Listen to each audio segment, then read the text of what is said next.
બેસો બેસો.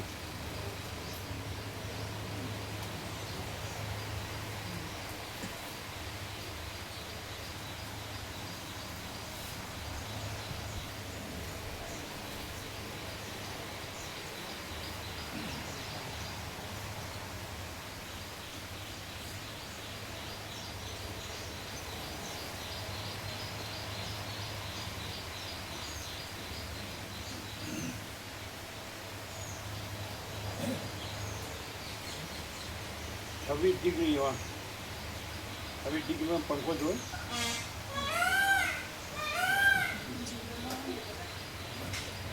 हाँ हाँ वो मच्छर भी आए मच्छर आए ने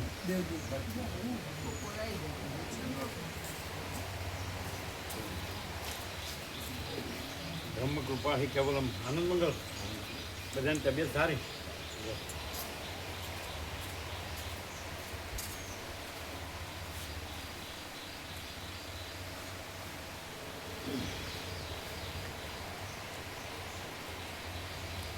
जो અહીંયા લાગી ગયું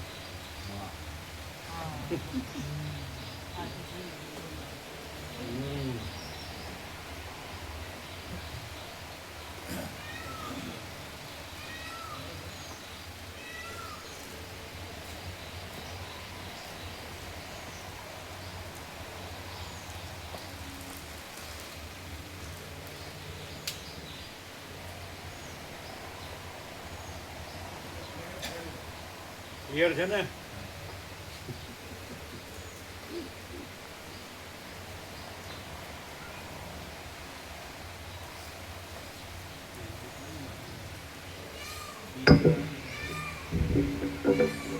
ઓમ ઓમ બરાબર ઓમ ઓમ ઓમ ઓમ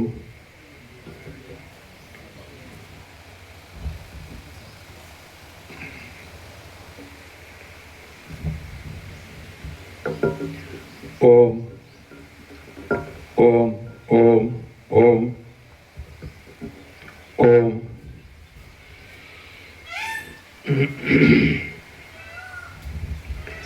परम चिदाकाश परम ज्योति अखंड ज्योति महाचिदाकाश स्वयं प्रकाश संपूर्ण प्रकाश पूर्ण ब्रह्म अनंत तेजघन अनंत चितघन परमाकाश केवल अनंत शुद्ध तेजघन परमाकाश अखिल आत्मा पूर्ण ब्रह्म परमात्मा परम चिदाकाश परम ज्योति अखंड ज्योति अनंत पूर्ण परम चिदाकाश परम शांति स्वयं सिद्ध स्वयं प्रकाश स्वयं पूर्ण स्वस्वरूप यही सब कुछ है, इसके सिवा कुछ नहीं है। शून्यभास अनंत कोटि महाकल्पो है ही नहीं। महाचिदाकाश स्वयं प्रकाश संपूर्ण प्रकाश महाचिदाकाश ज्योति अनंत अखंड अभेद महाचिदाकाश ज्योति महातत्व महासामान्य महाचिदाकाश स्वसंवेद्य सहज निर्विकल्प महाचिदाकाश परम कैवल्य परम शांति परम चिदाकाश अनंत पूर्ण निरपेक्ष सत अनंत संपूर्ण अपरिघी निर्भ्रांत निरपेक्ष वसिष्ठराम उपशम प्रकरण राउंड 39મો રાઉન્ડ તમે કહો છો ને આત્મા કહેવાનું તો એ પછી અહમને આત્મા કે હું આત્મા છું. એટલે આત્મા શબ્દ ખોટો છે વાપરીએ તો. રમણ આત્મા શબ્દ વાપરે, પણ આત્મામાં ચિદાકાશ પરમાકાશ પૂર્ણ બ્રહ્મને આત્મા કહે. અને અજ્ઞાની સંસારીઓ આત્મા શબ્દ વાપરે હું આત્મા છું, તો આજે દેહાધ્યાસી દેહ હું છું એ અહંકારને આત્મા કહે. એટલે આત્મા શબ્દ ન વપરાય, નહીં તો છેતરાવાય. સમજે? એ કોને કહે હું આત્મા છું, તો દેહ હું છું એ અહંકારથી એ બધું કરતો હોય, સંસારમાં રચ્યો પચ્યો હોય, એ અહંકારને આત્મા કહે, દેહાભિમાનને. એટલે આત્મા શબ્દ ન વપરાય. રમણ આત્મા શબ્દ વાપરે, પણ એ તો એ રહ્યા છે પરમ ચિદાકાશ પરમ જ્યોતિ અખંડ જ્યોતિ રહ્યા છે. આત્મા આપણું સત્રાક્ષર છે. આત્મા મહાચિદાકાશ પરમાકાશ પૂર્ણ બ્રહ્મ એ આત્મા છે. તત્વ એ છે. અહીંયા આત્મા ક્યાં વાપર્યા? આ વ્યક્તિવાળામાં, આ ગુરુ શિષ્યમાં, કે હું આત્મા છું, તું આત્મા છે ને, તો એ દેહાભિમાન નહીં કહે. ગુરુમાં દેહાભિમાન હોય અને શિષ્યમાં દેહાભિમાન હોય. એટલે ગુરુ ગ્રંથિ છોડતા નથી. કારણ કે અહંકાર છે, અહંકાર સાચો લાગે છે, દેહ સાચો લાગે છે, હું પુરુષ છું, આ સ્ત્રી છે, આ પ્રજા છે, પ્રજાની પ્રજા, આ ઘર છે, આ ધન છે, આ પ્રોપર્ટી છે, માન છે, આ સારું પહેરીએ ઉડીએ છીએ, સારું ખાઈએ પીએ છીએ, સારું જાણીએ છીએ, સારું હરિયા ફરીએ છીએ, સારી મજા કરીએ, તો એ અહંકારને આત્મા કહે. એ અહંકારનું આ બધું સંસાર છે. અને અહંકાર નથી, સંસાર નથી. અને પરમાકાશ નિરંજન નિરાકાર નિર્વિકાર છે. અને પરમાકાશ અનંત સંપૂર્ણ અનંત સર્વતઃ છે. આ બધે અનંત વ્યાપક સમાન પૂર્ણ એકરૂપ આત્મા, અનંત વ્યાપક સમાન પૂર્ણ એકરૂપ આત્મા, અનંત વ્યાપક અવૈયક્તિક સાર્વત્રિક, એને આત્મા કહેવાય. હું ને ન કહેવાય. અને ચિદાકાશ જે અનંત શુદ્ધ ચિદાકાશ છે એ આત્મા છે. અને એની અંદર હું નથી. અને આ જે આભાસ છે દ્રશ્ય, તો એનું હું સાચું નથી. એટલે ક્યાંય હું નથી. એટલે અજ્ઞાની સંસારી હું ને આત્મા કહે છે. એટલે આત્મા શબ્દ ન વપરાય, નહીં તો છેતરાવાય, પોતે જ ઠગાય. સમજાય? એટલે આત્માને પરમાત્મા કહે, અહમને જ પરમાત્મા કહે. અહમ બ્રહ્માસ્મિને તત્વમસી કહે તો હું બ્રહ્મ છું. તો બ્રહ્મની અંદર સગુણ બ્રહ્મ છે, સ્વયં બ્રહ્મ છે, કેવળ બ્રહ્મ છે, એમાં અહમ છે જ નહીં. અખંડ બ્રહ્મ છે, એમાં અહમ છે જ નહીં. એટલે આ અહમને બ્રહ્મ કહે અને તુંને બ્રહ્મ કહે, એટલે એ ખોટું છે. એટલે આત્મા શબ્દ ન વપરાય. અને બ્રહ્મ શબ્દ વાપરો તો એ અનંત વ્યાપક ચૈતન્ય પ્રકાશ છે. केवल अनंत चैतन्य प्रकाश परमात्मा है। अनंत कोटि ब्रह्मांड त्रसरेणु जैसा भास है, बस हुआ नहीं, है नहीं, होगा नहीं, होता नहीं। અને શૂન્યભાસ અનંત કોટી મહાકલ્પો है ही नहीं। એક કલ્પ એટલે એક સૃષ્ટિ સ્થિતિ પ્રલય ચક્ર, તેવા અનંત કોટી મહાકલ્પો है ही नहीं। શૂન્યભાસ એ ભાસ માત્ર છે, પણ કેમ નથી અનુભવાતો? ભાસને સાચો માને છે। આજે કલ્પના છે કે ભ્રમ છે કે મોહ છે એને સાચો માને છે, સમજે છે? આ બધું આસક્તિ, રાગ, મોહ, વાસના બધું હું મારું દેહાધ્યાસનું એટલે અનુભવાતું નથી। એટલે વસીર કહે છે અખંડ વસીર પ્રકાશ સર્વશ્રવણ અખંડ પૂર્ણ તત્વબોધ રહે, પૂંટ ન વળે તો અનુભવ થાય સંપૂર્ણ। આમ સીધું છે જો અનુભવ હોય તો। પૂર્ણ દ્રષ્ટિમાં પૂર્ણ બ્રહ્મ અનંત તેજગણ છે, અને પૂર્ણ બ્રહ્મ અનંત તેજમાં અલ્પ દ્રષ્ટિ અલ્પ દર્શન સંભવતું જ નથી। પૂર્ણ દ્રષ્ટિમાં પૂર્ણ બ્રહ્મ અનંત તેજગણ અનંત ચિદગણ જ છે, અને પૂર્ણ બ્રહ્મ અનંત તેજગણ અનંત ચિદગણમાં અલ્પ દ્રષ્ટિ અલ્પ દર્શન સંભવતું જ નથી। તો અલ્પ દ્રષ્ટિ અલ્પ દર્શનમાં હું બ્રહ્મ છું એમ કે હું પરમાત્મા છું એમ કે તો એ છે જ નહીં। અલ્પ દ્રષ્ટિને અલ્પ દર્શન છે જ નહીં, કારણ કે એ અંતઃકરણનું છે। તો અંતઃકરણથી જે દેખાય તો એ તો અલ્પ છે અને આભાસ માત્ર છે, એટલે દર્શન સાચું નથી। અને જે દિવ્ય ચક્ષુ જ્ઞાન ચક્ષુથી છે, જે પૂર્ણ દર્શન છે, પૂર્ણ ચૈતન્યનું પૂર્ણ દર્શન, તો એ પૂર્ણ બ્રહ્મ અનંત તેજગણ અનંત ચિદગણ, અને એમાં અલ્પ દ્રષ્ટિ અંતઃકરણની એ છે જ નહીં। અંતઃકરણ છે એ કલ્પિત છે, આભાસ માત્ર છે। તો અંતઃકરણ છે એનો સંસાર છે, અને પૂર્ણ બ્રહ્મ અનંત તેજગણ અનંત ચિદગણમાં અંતઃકરણ કલ્પના નથી અને સંસાર કલ્પના નથી। એટલે અંતઃકરણ સંસાર કલ્પનામાં સંસાર કલ્પનામાં અંતઃકરણનું હું છે, મન બુદ્ધિ ચિત્ત અહંકાર એ અંતઃકરણના ભેદ છે, એક જ છે, ખાલી કાર્યભેદે નામ ભેદ છે। અંતઃકરણ છે એ મનન કરે, સંકલ્પ વિકલ્પ કરે એટલે અંતઃકરણને મન કહેવાય. એ નિશ્ચય કરે આ છે ને આ છે એટલે એને બુદ્ધિ કહેવાય. બધું કલ્પિત જ છે. ચિત્ત ચિંતન કરે, સ્મરણ કરે એટલે અંતઃકરણને ચિત્ત કહેવાય. અને હું કરે એટલે અંતઃકરણને હું કહેવાય. આખું અંતઃકરણ કલ્પિત હોવાથી આખા મન બુદ્ધિ ચિત્ત અહંકાર કલ્પિત છે. એટલે એ હુંને બ્રહ્મનો કહેવાય, આત્માનો કહેવાય, પરમાત્માનો કહેવાય, કલ્પિત છે. આ દેહનું જે હું છે એ ખોટું છે. અને જે કેવળ અનંત ચૈતન્ય પ્રકાશ પરમાત્મા છે એમાં હું નથી. અને આ કલ્પિતનું હું સાચું નથી. એટલે હું ક્યાંય નથી. એટલે જ્યાં સુધી માણસ હુંને આત્મા કહે છે તો એ બ્રહ્મા છે. એટલે આત્મા શબ્દ વાપરવો જ ખોટો છે. રમણે વાપર્યો તો એ તો એ અધિકારી છે, એ રીતે રહ્યા છે, પરમાત્મા રહ્યા છે અને આત્મા શબ્દ વાપરે છે. પણ પછી દેહ ભાવમાં રહ્યા હોય, અંદર અહમ અને વાસના ભાવમાં રહ્યા હોય, આ રાજ્ય ભોગો લક્ષ્મીની લઘુતા ગ્રંથિ ભ્રાંતિ હોય, અને અહમ અને વાસના ભ્રાંતિની ગુલામીમાં સુખ ભ્રાંતિ હોય, અને દેહ મન જીવ ભ્રાંતિ જે લઘુતા ગ્રંથિ ભ્રાંતિ હોય હું આ છું, તે તો અપરિચ્છિન્ન પરમાકાશ પરમચિદાકાશ. એમાં પરિચ્છિન્ન હું ને જગત છે જ નહીં. માપનું દેશકાળ મર્યાદિત હું ને જગત અને હું ને મારું છે જ નહીં. એટલે એમાં આત્મા પરમાત્મા ન વપરાય, એમાં બ્રહ્મ પરબ્રહ્મ ન વપરાય. અને પૂર્ણ દ્રષ્ટિ આનાથી જ થાય.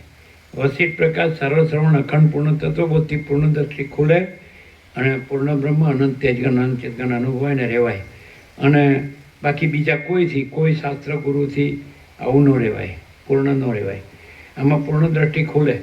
જે દ્રષ્ટિ દેહાધ્યાસથી અલ્પ થઈ ગઈ છે એ દ્રષ્ટિ એટલે એ ભ્રાંતિ દૂર થાય, ટળે. અને જે પૂર્ણ છે જ, પૂર્ણ ચૈતન્ય છે એ જ પૂર્ણ દ્રષ્ટિ છે. એ પૂર્ણ બ્રહ્મ પોતે જ સ્વસંવેદ્ય છે, પોતાથી જ અનુભવાય એવું છે. એટલે મહાચિદાકાશ સ્વસંવેદ્ય સહજ નિર્વિકલ્પ. એટલે મહાચિદાકાશ પોતાથી અનુભવાય એવું છે, પોતામાં પોતે, અને સહજ નિર્વિકલ્પ, પોતામાં પોતા વિના બીજું કાંઈ નથી. મહાચિદાકાશ એને આત્મા કીધું. પણ આત્મા શબ્દ વાપરવાથી હું ને આત્મા કહે, અહમ બ્રહ્માસ્મિથી અહમને આત્મા કહે. પણ એ બ્રહ્મમાં અહમ છે જ નહીં. અને આ અંતઃકરણનો અહમ કલ્પિત એ પણ સાચું નથી. એટલે અહમ ક્યાંય સાચું નથી.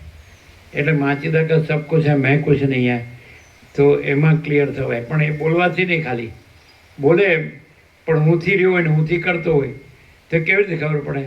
હું ન હોય તો મહાચિદાકાશ સ્વયં પ્રકાશ સંપૂર્ણ પ્રકાશ જ હોય. મહાચિદાકાશ સ્વસંવેદ્ય સહજ નિર્વિકલ્પ જ હોય. અને મહાચિદાકાશ પરમ કૈવલ્ય પરમ શાંતિ જ હોય. આ હું ને જગત ને હું ને મારુંનું કાંઈ ન હોય. એની ઝંઝટ જપા જમેલા ન હોય. સમજાય? એટલે એ આ સરળ શ્રવણથી ખબર પડે. પાછી આમાં ન રહ્યો તો ખબર ન પડે, એમ જ લાગે કે હું મારું જ સાચું છે. પણ એ જે છે એમાં જન્મ મરણ નથી, અને સુખ દુઃખ નથી, ને હું તો મારું તારું નથી, રાગ દ્વેષ નથી. એ જો હૈ સો હૈ. એ તો એકદમ જેને કહેવાય ને અજરામર અખંડ અવિનાશ. તમે જોશો કે અવિનાશી છે, આ બધું નાશવંત છે. તો નાશવંતને આત્મા ન કહેવાય, પરમાત્મા અવિનાશી છે, અખંડ અવિનાશી.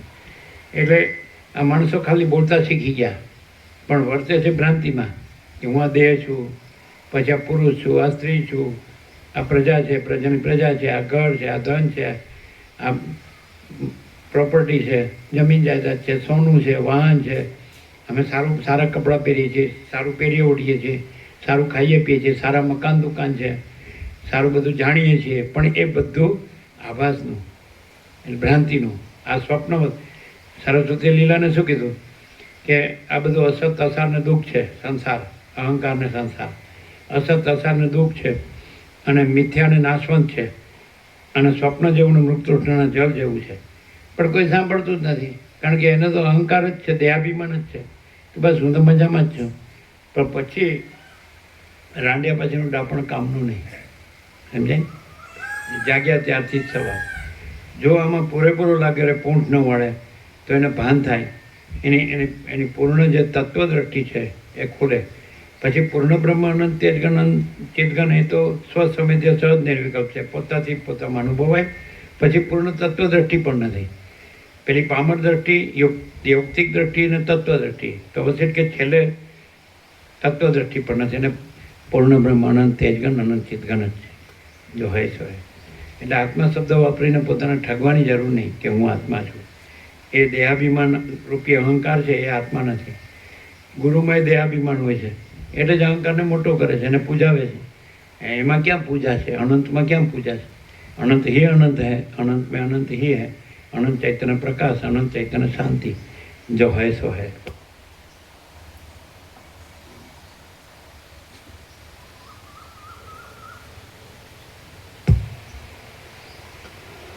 आद्य परब्रह्म सद्गुरु देव की जय.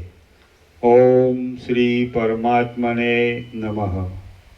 श्री योग वासिष्ठ महारामायण उपशम प्रकरण सर्ग 31मो, पेज नंबर 770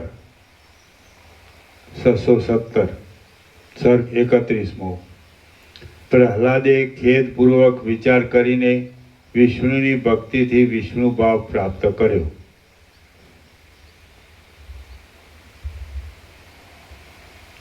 आ 31मा सर्गमां प्रहलादने विष्णुना पराक्रमनी चिंता थयानुं, प्रहलादे स्वजनना रक्षणनो विचार कर्यानुं अने तेने विष्णुनी भक्तिने लीधे विष्णु भाव प्राप्त थयानुं कहेवामां आवशे.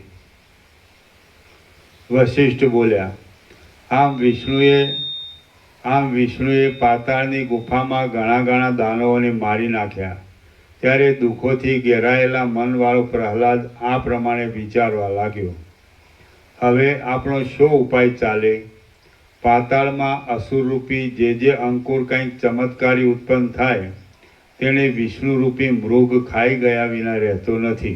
जेम हिमालयमां अंकुरित थयेला कमळो कदी पण स्थिर रही शकता नथी, तेम पाताळमां उत्पन्न थयेला बलवान दैत्यो कदी पण स्थिर रही शक्या नथी.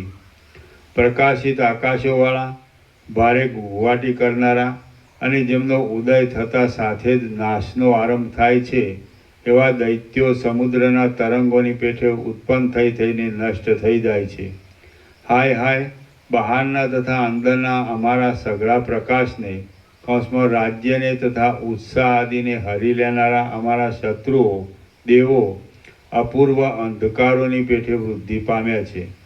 जेम मध्यरात्रिना समयमां अंधकारथी पूर्ण थयेला अने संकोचाती पाखड़ीओवाळा कमळो खेत पामे छे, तेम आ समयमां दुखथी पूर्ण थयेला ने संकोचाती संपत्तिओवाळा आ अमारा बंधुओ खेत पामे छे. द्वेषथी मेला थयेला आ देवो पूर्वे प्रणाम करवाने समये पोताना मुकुटोथी मारा पिताना चरणमां प्रणाम करता हता. तेओ आजे जेम मृगो मोटा वनने दबावी बेसे तेम मारा पिताना देशने दबावी बैठा छे. उद्यमोथी तथा लक्ष्मीथी रहित थयेला, राख थई गयेला अने पोताना दुखोने चारे बाजू गाया करता अमारा बांधवो बળી ગયેલી પાંખડીઓવાળા કમળોની જેમ શોભા વિનાના થઈ ગયા છે. નિરંતર ચાલ્યા કરતા ઉત્પાદ સંબંધી પવનોએ મોટા મોટા દૈત્યોના ઘરોમાં ભૂરા રંગવાળી ભસ્મરૂપી ઝાકળો નાખી છે અને તે ધૂપના ધુમાડા જેવી જણાય છે. દૈત્યોના અંતઃપુરોમાં દ્વારો અને કમાડો હરાઈ ગયા છે અને તેમની ભીંતોમાં મરકતમણી જેવા કાળા નવા નવા ખડ ઉગી ગયા છે. જેમ મારા પિતાના સમયમાં દેવતાઓ દીન થઈ ગયા હતા, તેમ ત્રૈલોક્યરૂપી મોટા સરોવરોને દોડી નાખવામાં મદોન્મદ હાથીઓ જેવા પ્રબળ દૈત્યો પણ આજે દીન થઈ ગયા છે. અહો, દૈવને શું અસાધ્ય છે! જેમણે શત્રુઓના ભયોને જોયા છે એવી દુઃખી થઈ ગયેલી દૈત્યોની સ્ત્રીઓ ગામમાં આવેલી મૃગલીઓની પેઠે એક પાંદડું જરાક હાલતા પણ ત્રાસ પામે છે. જેમના પ્રફુલ્લિત રત્નમય ગુચ્છો દૈત્યોની સ્ત્રીઓને કાનના આભૂષણના કામમાં ઉપયોગી થતા હતા, તે દિવ્ય વૃક્ષો ઋષિના હાથમાંથી પાંદડાઓ વિનાના તથા શાખાઓ વિનાના થઈને ઠૂંઠાપણાને પ્રાપ્ત થયા છે. દેવતાઓના નંદનવનમાંથી હરીને અહીં આણેલા અને રત્નગુચ્છોથી ઉન્નતિ પામેલા જે કલ્પવૃક્ષોના પાંદડાઓમાંથી તથા લતાઓમાંથી રત્નો તથા દિવ્ય વસ્ત્રો નિપજતા હતા, તે કલ્પવૃક્ષો હમણાં પાછા નંદનવનમાં રોપાયા છે. પૂર્વે બંદીવાન થયેલા દેવાંગનાઓના વદનોને દૈત્યો જોતા હતા અને આજે બંદીવાન થયેલી દૈત્ય સ્ત્રીઓના મુખોને દેવતાઓ જુએ છે. હું ધારું છું કે જેમ પર્વતોના શિખરોમાંથી નદીઓ વહે છે, તેમ હમણાં દેવોના હાથીઓના ગંડસ્થળોમાં મદની મોટી મોટી ધારાઓ વહેતી હશે. અમારા હાથીઓના ગંડસ્થળોમાં તો બળી ગયેલા મદની ભસ્મો સૂકા નિર્જળ પ્રદેશોમાં પડેલી ધૂળ જેવી લાગે છે. જેમના અંગોનો સ્પર્શ કરનારા પવનો કલ્પવૃક્ષના પ્રફુલ્લિત થયેલા નિર્મળ પુષ્પોના પરાગોથી રાતા થઈ જતા હતા અને જેઓ મેરુ પર્વતના શિખરો જેવા લાગતા હતા, એ દૈત્યો આજ દુર્લભ થઈ ગયા છે. દેવતાઓની અને ગંધર્વોની જે સ્ત્રીઓ લાંબા કાળ સુધી દાનવોના અંતઃપુરોમાં રહી હતી, તેઓ હમણાં જેમ વૃક્ષોમાં મંજરીઓ સ્થિતિ પામે છે, તેમ પાછી સ્વર્ગલોકમાં સ્થિતિ પામી છે. હાય હાય, મારા પિતાની સ્ત્રીઓના વિલાસો આજે સુકાયેલા કમળો જેવા નીરસ થઈ ગયા છે અને અપ્સરાઓ તેમને પોતાના નૃત્યોની લીલામાં ચાળા રૂપ દેખાડીને ધિક્કારે છે. હાય હાય, જેઓ પૂર્વે મારા પિતાને ચામર ડોળતા હતા, તેઓ જ હમણાં સ્વર્ગમાં ઇન્દ્રને ચામર ડોળે છે. ભૂંડા કામ કરનારા એક વિષ્ણુની દેવતાઓ પર કૃપા થઈ અને તેથી અમને આ દીનતા આપનારી વિપત્તિ પ્રાપ્ત થઈ છે. દેવતાઓ વિષ્ણુની ભુજાઓરૂપી વનની ગાંઠી છાયામાં વિશ્રાંતિ પામ્યા છે અને તેઓ હિમાલયના શિખરોની જેમ કદી પણ તપતા નથી. જેમ પર્વતોને શિખરોનો આશ્રય મળવાથી ઊંચાઈ પામેલા વાંદરાઓ કતરાઓને ગુફામાં રોકી દે છે, તેમ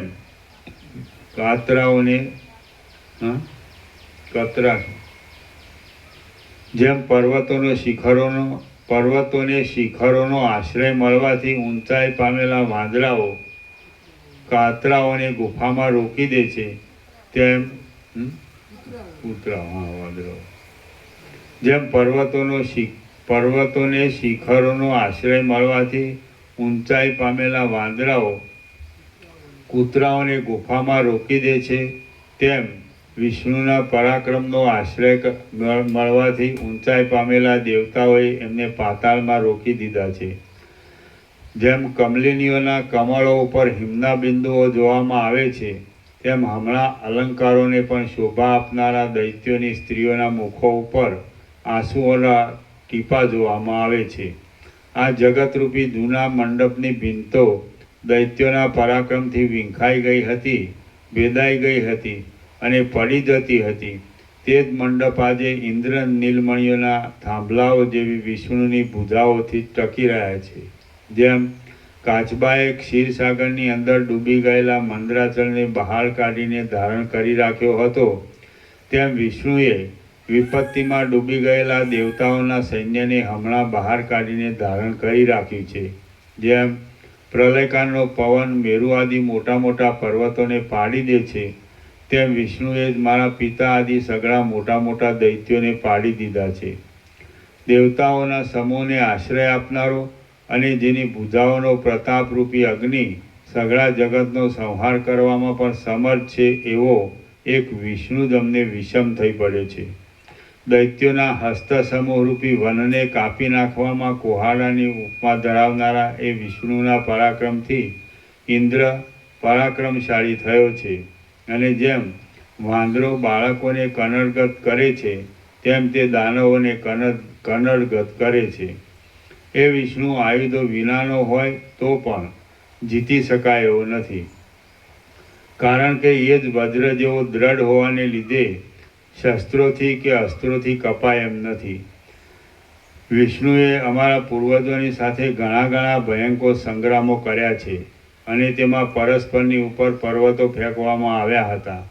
જે વિષ્ણુ તે અત્યંત ભયંકર મોટા અનેક સંગ્રામોમાં પણ ડર્યો નથી, તે આજ અમારાથી ડરે એ તો વાત જ છે.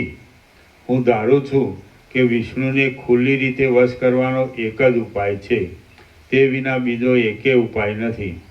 સઘળા પ્રકારની શ્રદ્ધાથી સઘળા પ્રકારની સમજણથી અને સઘળી ક્રિયાઓના ઉદ્યોગથી તે વિષ્ણુનો જ આશ્રય લેવો. વિષ્ણુનો આશ્રય લીધા વિના બીજી એકે ગતિ નથી. વિષ્ણુ જગતની ઉત્પત્તિનું, સ્થિતિનું અને પ્રલયનું પણ કારણ છે. તેનાથી અધિક આખા બ્રહ્માંડમાં બીજો કોઈ પણ નથી. આ ક્ષણથી માંડીને હું હવે એ અજન્મા નારાયણને શરણે જાઉં છું. હું પોતે સર્વ દેશમાં, સર્વ કાળમાં અને સર્વ વસ્તુઓમાં નારાયણ રૂપ જ છું. જેમ પવન આકાશમાંથી કદી પણ દૂર થતો નથી, તેમ સઘળા મનોરથોને સિદ્ધ કરનારો નમો નારાયણાય એ મંત્ર મારા હૃદયમાંથી કદી પણ દૂર થશે નહીં. દિશાઓ પણ વિષ્ણુ છે, આકાશ પણ વિષ્ણુ છે, પૃથ્વી પણ વિષ્ણુ છે અને સઘળું જગત વિષ્ણુ છે. તેથી હું પણ અપ્રમેય સ્વરૂપવાળો વિષ્ણુ છું. હું વિષ્ણુ રૂપ જ થઈ ગયો છું. વિષ્ણુ થઈને વિષ્ણુનું પૂજન કરવું એમ શાસ્ત્રમાં કહ્યું છે. માટે વિષ્ણુ થયા વિના જો કોઈ વિષ્ણુનું પૂજન કરે તો પૂજનનું ફળ પ્રાપ્ત થાય નહીં. આ હું પોતે વિષ્ણુ છું. જે વિષ્ણુ છે તે પ્રહલાદ છે અને જે પ્રહલાદ છે તે વિષ્ણુ છે. મારાથી જુદો બીજો કોઈ વિષ્ણુ નથી. એવો મારા મનમાં નિશ્ચય થવાને લીધે હું સર્વવ્યાપક છું. આ અનંત આકાશમાં મોટા ઘેરાવાથી રહેલો અને સુવર્ણ સરખા અંગોવાળો આ ગરુડ મારા આસનરૂપ થયેલો છે. આંગળીઓ રૂપી શાખાઓમાં સઘળા શસ્ત્રોરૂપી પક્ષીઓ રહેવાને લીધે અને નખોના કિરણોરૂપી મંજરીઓથી વ્યાપ્ત હોવાને લીધે મોટા મસ્તકમણીના વૃક્ષો જેવા લાગતા કોમળ કલ્પવૃક્ષોના પુષ્પોની માળાઓથી ઘેરાયેલા ખભાઓવાળા મરકત નહીં હોય, મરકત હશે. મરકત આવે આગળ, મરકત મણી શબ્દ આવે. હા, મણી, મરકત મણી શબ્દ આવે. હા. આંગળીઓ રૂપી શાખાઓમાં સઘળા શસ્ત્રોરૂપી પક્ષીઓ રહેવાને લીધે અને નખોના કિરણરૂપી મંજરીઓથી વ્યાપ્ત હોવાને લીધે મોટા મરકતમણીના વૃક્ષો જેવા લાગતા કોમળ કલ્પવૃક્ષોના પુષ્પોની માળાઓથી ઘેરાયેલા ખભાઓવાળા અને સમુદ્ર મંથનના સમયમાં જેમના બાજુબંધો મંદરાચળથી ઘસાયા હતા તેવા આ મારા 4 બાહુઓ છે. ચલાયમાન થતા ચંદ્રની કળાઓના સમૂહ જેવા સુંદર ચામરને ધારણ કરનારી અને ક્ષીરસાગરના ગર્ભમાંથી નીકળેલી આ લક્ષ્મી મારા પડખામાં છે. યત્ન વિના પોતાના શ્રવણમાં ત્રૈલોક્યને લલચાવનારી, જાણે ત્રૈલોક્યરૂપી વૃક્ષની મંજરી હોય એવી અને નિર્મળ પ્રકાશવાળી આ કીર્તિ મારા પડખામાં છે. પોતાની ઇન્દ્રજાળોથી વિલાસ કરનારી અને તેથી નિરંતર નવા નવા બ્રહ્માંડોનું નિર્માણ કર્યા કરતી આ માયા મારા પડખામાં છે. લક્ષ્મીની સખી, કલ્પવૃક્ષની લતા જેવી શોભતી અને લીલા માત્રથી ત્રૈલોક્યરૂપી જાડીને વશ કરાવનારી આ જયા મારા પડખે શોભે છે. સંસારમાં અજવાળું કરનારા આ ઉષ્ણ સૂર્યદેવ અને શીતળ ચંદ્રદેવ મારા નેત્રરૂપ છે. ઇન્દિવર નામના કમળના જેવી શ્યામ, જળથી ભરેલા મેઘ જેવી સુંદર અને સઘળી દિશાઓને શ્યામતાથી સંયુક્ત કરનારી આ મારા શરીરની કાંતિ ફેલાયેલી છે. ધ્વનિવાળો હોવાને લીધે દેહધારી આકાશ જેવો લાગતો અને ક્ષીરસાગર જેવો ધોળો આ 5 જન્ય નામનો શંખ મારા હાથમાં રહેલો છે. નાભિરૂપી ખાડામાંથી ઉત્પન્ન થયેલું અને જેની કર્ણિકામાં બ્રહ્મારૂપી ભ્રમર રહેલો છે એવું આ સુશોભિત કમળ મારા હાથમાં છે. રત્નોથી વિચિત્ર લાગતા અંગોવાળી, મેરુ પર્વતના શિખર જેવી અને દૈત્યોનું તથા દાનવોનું નિકંદન કરનારી આ કૌમોદકી નામની મોટી ગદા મારા હાથમાં છે. સૂર્યના જેવા આકારવાળું, ચમકતા કિરણોવાળું, જ્વાળાઓથી આસપાસના ભાગોને વ્યાપ્ત કરનારું અને શત્રુઓના રુધિરથી ખરડાયેલું હોવાને લીધે સઘળી દિશાઓને રાતા દેખાવવાળી કરનારું આ સુદર્શન ચક્ર મારા હાથમાં છે. ધુમાડાની રેખાઓવાળા અગ્નિ જેવું સુંદર લાગતું પ્રજ્વલિત શ્યામ કાંતિવાળું દૈત્યોરૂપી વૃક્ષોને કુહાડા સમાન થયેલું અને ભક્તજનોને આનંદ આપનારું આ નંદક નામનું ખડગ મારા હાથમાં છે. જેમ પ્રલયકાળનો પુષ્કરાવર્તક નામનો મેઘ જળની ધારાઓને વરસાવે છે, તેમ બાણોની ધારાઓને વરસાવનારું શેષનાગ જેવું લાંબુ અને ઇન્દ્રના ધનુષ્યની પેઠે વિચિત્ર લાગતું આ સારંગ નામનું ધનુષ્ય મારી પાસે છે. આ પાર વિનાના ભૂત, ભવિષ્ય અને વર્તમાન કાળના અનેક બ્રહ્માંડોને હું મારા ઉદરમાં અનાદિકાળથી ધારણ કરી રહ્યો છું. આ પૃથ્વી મારા પગરૂપ છે, આ આકાશ મારા મસ્તકરૂપ છે, આ બ્રહ્માંડ મારા શરીરરૂપ છે અને આ દિશાઓ મારી કુખરૂપ છે. મેઘના ગર્ભના જેવી શ્યામ કાંતિવાળો પહાડ જેવા ગરુડ ઉપર બિરાજેલો અને શંખ, ચક્ર તથા ગદાને ધારણ કરનારો સાક્ષાત વિષ્ણુ આ હું છું. જેમ ચંચળ સંસારવાળા ખડના સમૂહો પવનથી ભાગી જાય છે, તેમાં સઘળા દુષ્ટ ચિત્તવાળા શત્રુઓ મારાથી નાસી જાય છે. નીલકમળના જેવો શ્યામ પીળા વસ્ત્રોવાળો, ગદાને ધારણ કરનારો, વક્ષસ્થળમાં લક્ષ્મીવાળો અને ગરુડ પર આરૂઢ થયેલો આ હું પોતે જ સાક્ષાત વિષ્ણુ છું. હું ત્રૈલોક્યને બાળી નાખવામાં સમર્થ છું. મારી સામે કયો શત્રુ આવી શકે એમ છે? જેમ પ્રચંડ પ્રલયકાળના અગ્નિની સામે પતંગિયો આવે તો તે મરણ પામવાને માટે જ આવે, તેમ મારી સામે કોઈ શત્રુ આવે તો તે મરણ પામવાને માટે જ આવે. જેમ મંદ પ્રભાવ ચક્ષુને રોકી શકે નહીં, તેમ મારી આગળ ઊભેલા આ દેવતાઓ અને દૈત્યો મારા તેજના પ્રસારને રોકી શકતા નથી. હું સર્વ લોકોનો ઈશ્વર સાક્ષાત વિષ્ણુ છું. આ બ્રહ્મા, ઇન્દ્ર, અગ્નિ તથા રુદ્ર આદિ દેવતાઓ ઘણા મુખોમાંથી નીકળતા અનંત વચનોથી મારી સ્તુતિ કરે છે. અત્યંત વૃદ્ધિ પામેલા ઐશ્વર્યવાળો હું સાક્ષાત વિષ્ણુ રૂપ થયો છું. હું મારા વાસ્તવિક સ્વભાવથી તો સુખ દુઃખ આદિ સઘળા જ બંધોથી રહિત છું. આ જે મારું વિષ્ણુ સ્વરૂપ છે તેને હું પ્રણામ કરું છું. તેના ઉદરની અંદર સઘળું બ્રહ્માંડ રહ્યું છે. બળાત્કારથી તે સઘળા દુષ્ટ પ્રાણીઓને તોડી નાખનારું છે.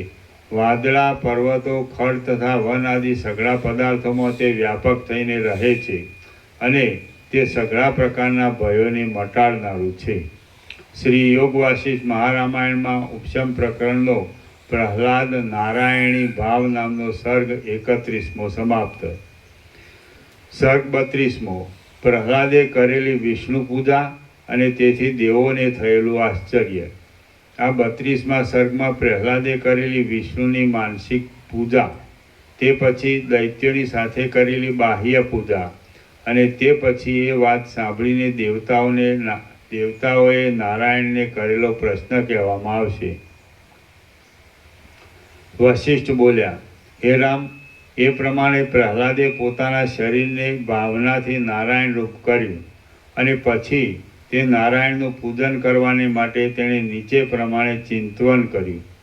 આ મેં કલ્પેલું વિષ્ણુનું જે રૂપ છે તેથી જુદું કોઈ સમષ્ટિ રૂપ કે વ્યષ્ટિ રૂપ નહીં, પણ મેં હું રૂપ જ કલ્પેલું જે વિષ્ણુનું સ્વરૂપ છે તેનું હું હૃદયમાંથી પ્રાણવાયુના પ્રવાહને માર્ગે બહાર આવાહન કરું છું અને પૂજાની સમાપ્તિ પર્યંતે વિષ્ણુ જાણે બહાર બિરાજ્યા હોય એમ કલ્પના કરી લઉં છું. એ ગરુડ ઉપર બિરાજેલા છે. ક્રિયાશક્તિ, જ્ઞાન શક્તિ, ઈચ્છા શક્તિ અને અનુગ્રહ શક્તિ એ 4 શક્તિઓથી ઉત્પન્ન છે. એ 4 શક્તિઓથી સંપન્ન છે.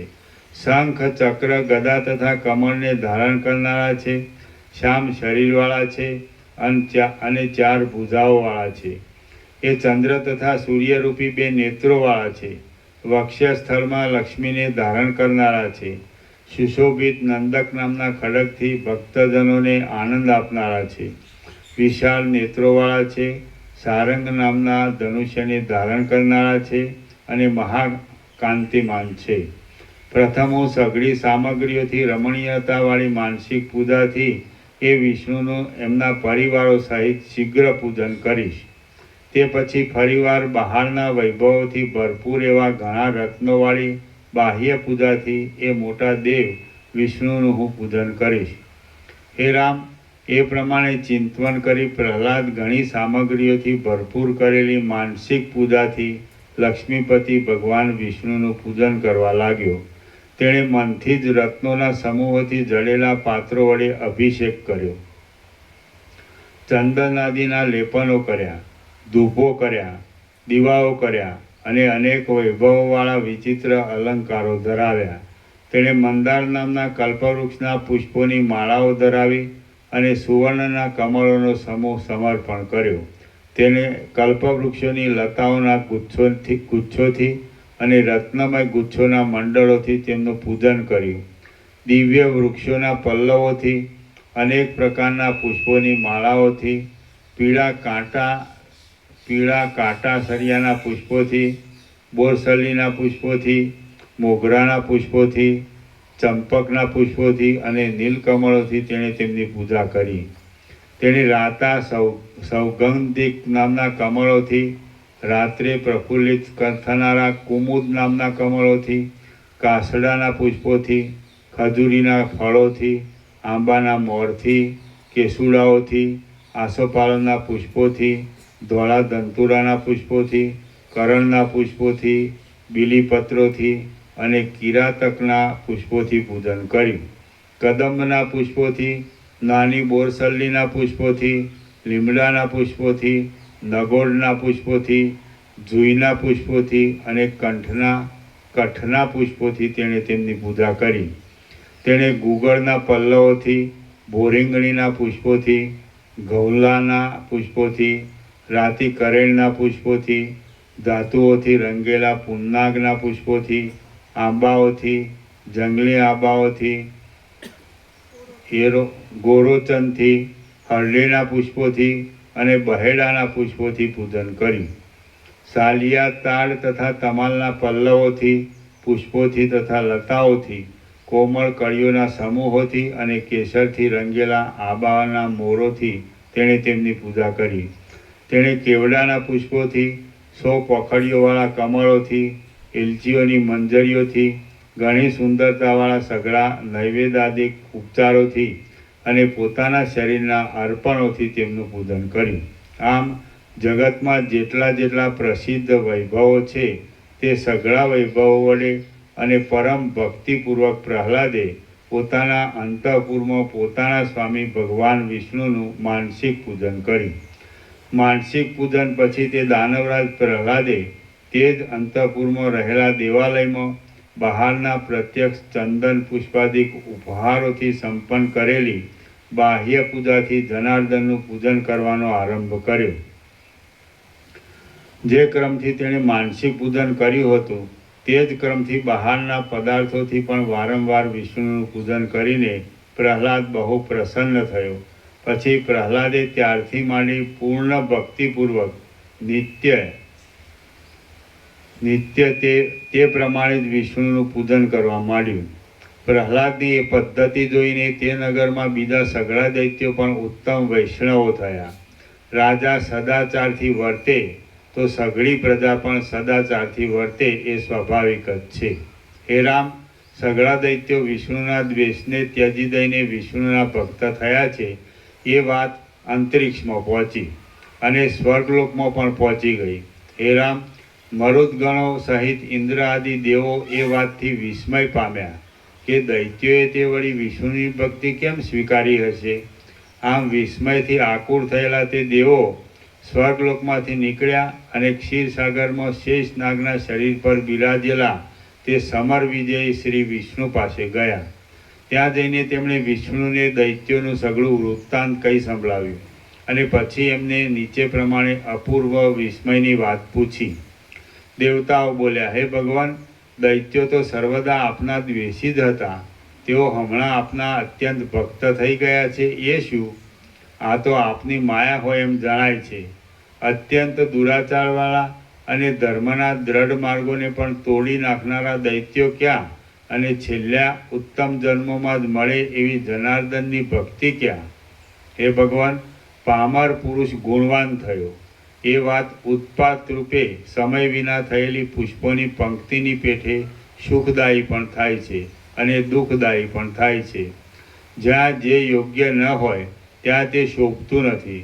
જેમ કે કાચના સમૂહની મધ્યમાં મહામૂલ્યવાન મણિ શોભે નહીં.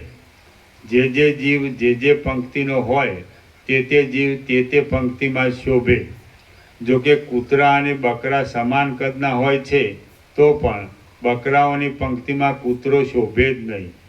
અનુચિત છતાં પરસ્પર સંબંધ પામેલી વસ્તુઓને જોવાથી જેવું દુઃખ ઉત્પન્ન થાય છે તેવું દુઃખ શરીરમાં વજ્ર જેવી તીખી સોયો ભોંકવાથી પણ થતું નથી. જે પદાર્થ જ્યાં યોગ્યતાથી રહેવો ઘટતો હોય તે પદાર્થ ત્યાં જ શોભે અને ત્યાં જ તે નિંદાને પાત્ર થાય નહીં. કમળ તો જળમાં જ શોભે પણ જમીન ઉપર શોભે નહીં. જો કમળ સ્થળમાં ઉગે તો તે નિંદાને પાત્ર જ થાય. અધમ પામરની રીતભાતવાળો સર્વદા નીચ કાર્યોમાં રુચિ રાખનારો અને હીન જાતિવાળો તુચ્છ દાનવ ક્યાં અને આપની ભક્તિ ક્યાં? દાનવનું અને આપની ભક્તિનું પરસ્પર ચોકઠું બેસે જ કેવી રીતે? હે પ્રભુ, જેમ કઠિન તથા તપેલી ખારી ધરતીમાં કમલીની ઉગી છે એ વાત અયોગ્ય ઘટનાવાળી હોવાને લીધે સાંભળનારાઓને સુખ આપતી નથી, તેમ દૈત્ય વિષ્ણુનો ભક્ત થયો છે એ વાત પણ અમને સુખ આપતી નથી. શ્રી યોગ વાસિષ્ઠ મહારામાયણમાં ઉપશમ પ્રકરણનો વિબુદ્ધ વાક્ય નામનો સર્ગ 32મો સમાપ્ત. સર્ગ 33મો. પ્રહલાદે વિષ્ણુ ભગવાનની સ્તુતિ કરી. આ 33મા સર્ગમાં ભગવત ભક્તિને લીધે પ્રહલાદને વિવેક આદિ ગુણોનો ઉદય થયાની અને ભગવાનને પ્રસન્ન થયેલા જોઈ પ્રહલાદે તેમની સ્તુતિ કર્યાની કથા કહેવામાં આવશે. વશિષ્ઠ બોલ્યા, પછી હે રામ, જેમ અત્યંત વેગથી ટહુકાર કરતા મયુરોના સમૂહને મેઘ વરસાદ દ્વારા પ્રત્યુત્તર આપે તે અત્યંત કોપથી બૂમો પાડીને પૂછવા દેવતાઓના તે સમૂહને શ્રી વિષ્ણુએ નીચે પ્રમાણે સાંત્વનાયુક્ત પ્રત્યુત્તર આપ્યો. ભગવાન બોલ્યા, હે દેવતાઓ, પ્રહલાદ ભક્તિવાળો થયો છે એ વિષયમાં તમે ખેદ પામો નહીં. કેમ કે તે હરિદમન પ્રહલાદ મોક્ષને જ યોગ્ય છે અને તેનો આ છેલ્લો જ જન્મ છે. જેમ બળી ગયેલું બીજ ફરી અંકુરરૂપ સ્થિતિને ધારણ કરતું જ નથી, તેમ એ પ્રહલાદ હવે પછી ગર્ભવાસમાં જવાનો જ નથી. સદ્ગુણોવાળો પુરુષ સદ્ગુણોથી રહિત થઈ જાય તો એ અનર્થની વાત કહેવાય છે, પણ દુર્ગુણોવાળો પુરુષ સદ્ગુણોવાળો થાય તો એ ઉત્તમ વાત ગણવામાં આવે છે. હે દેવો, તમે પોતપોતાના વિચિત્ર સ્થાનોમાં જાઓ. પ્રહલાદમાં જે ગુણવાનપણું થયું છે તેથી તમને દુઃખ થવાનું નથી. વશિષ્ઠ બોલ્યા, હે રામ, જેમ જળાશયના કિનારે ઉત્પન્ન થયેલા તમાલનો નીલ ગુચ્છ જળાશયના તરંગોમાં અંતર્ધાન થઈ જાય છે, તેમ વિષ્ણુ ભગવાન દેવતાઓને આટલું વચન કહીને ક્ષીરસાગરના તરંગોમાં અંતર્ધાન થઈ ગયા.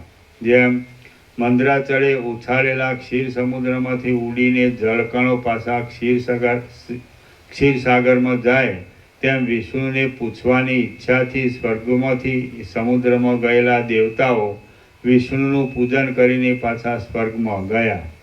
ત્યાર પછી દેવતાઓ પ્રહલાદના સ્નેહી મિત્રો થઈ ગયા. કેમ કે મોટા પુરુષોને જેના ઉપર વિશ્વાસ હોય તેના ઉપર બાળકોનું મન પણ વિશ્વાસ રાખે એ સ્વાભાવિક જ છે. અત્યંત ભક્તિવાળો પ્રહલાદ તો એ જ રીતે મનથી, ક્રિયાથી તથા વચનથી દેવાદિદેવ શ્રી વિષ્ણુનું પૂજન કરવામાં તત્પર રહેવા લાગ્યો. પૂજનમાં તત્પર રહેનારા એ પ્રહલાદના વિવેક, સંતોષ, વૈરાગ્ય અને વૈભવાદી સદ્ગુણો કાળે કરીને વૃદ્ધિ પામ્યા. માણસ જેમ સુકાયેલા ઝાડને જોઈને રાજી થાય નહીં, તેમ એ પ્રહલાદ ભોગોના સમૂહને જોઈને રાજી થતો નહોતો. જેમ મૃગ માણસોની ભીડવાળી ભૂમિઓમાં રુચિ રાખે નહીં, તેમ એ પ્રહલાદ સ્ત્રીઓમાં રુચિ રાખતો નહોતો. એ પ્રહલાદને લોકચર્ચામાં જરા પણ રુચિ રહી નહીં. તેને કેવળ શાસ્ત્રાર્થના કથનમાં જ રુચિ ઉત્પન્ન થઈ. જેમ કમલીની સ્થળમાં રુચિ કરે નહીં, તેમ પ્રહલાદ ઉત્સવ આદિના કૌતુકમાં રુચિ કરતો નહોતો.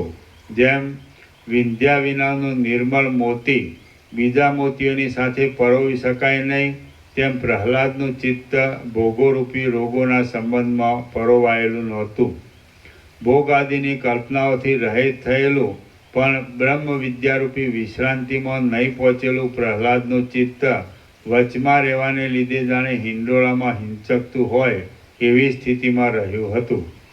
ક્ષીર સમુદ્રરૂપી મંદિરમાં રહેલા ભગવાન વિષ્ણુ પોતાની સર્વવ્યાપક અને શુદ્ધ સત્વાત્મક જ્ઞાન શક્તિથી પ્રહલાદની એ સ્થિતિને જાણતા હતા.